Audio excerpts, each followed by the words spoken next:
It's pretty typical these days to see a project manager reporting out on the percent complete for a project on a regular basis. Give it a weekly status update or a monthly steering committee report out. Showing that percent complete for the overall project is great, but how do we know where we should be for the expected percent complete? And wouldn't it be great if we could do that not just at the project level, but at the phase level and maybe even the individual task level? Let's take a quick look and see how we can do that.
So by taking nested if statements, which are basically conditional logic, we can filter through where exactly we are on this particular project plan based on whether or not the task that we're looking at should have been already accomplished in the past, is not yet occurred, so it's way off in the future, or if we're currently in window.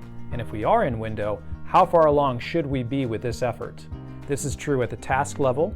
It also works at the phase level, and all the way at the top, we can see expected percent complete at the project level.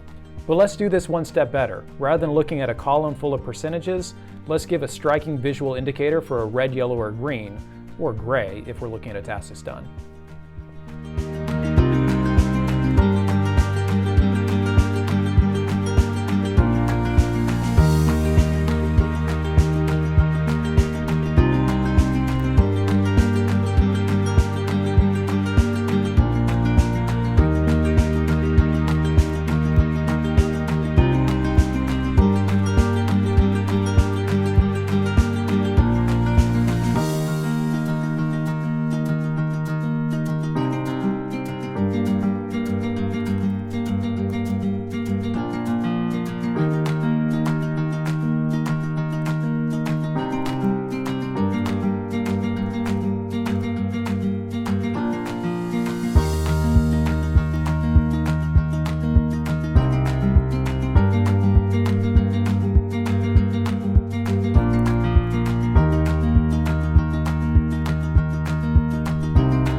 So with these nested if statements, I'm able to evaluate whether or not this row that I'm looking at meets the criteria for being done.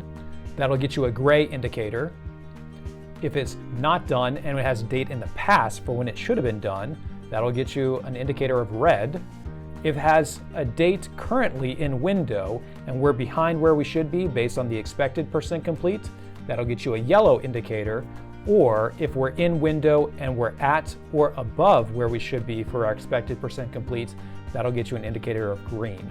Because all of this rolls up from one task to a parent task, from one parent task up to a phase level, and eventually all the way up to the project level, this is going to be a great indicator for being able to see whether or not the project as a whole is a healthy project from a schedule perspective based on what we're reporting for our percent complete versus what we expect to have based on where we are in the timeline. Hope this was helpful.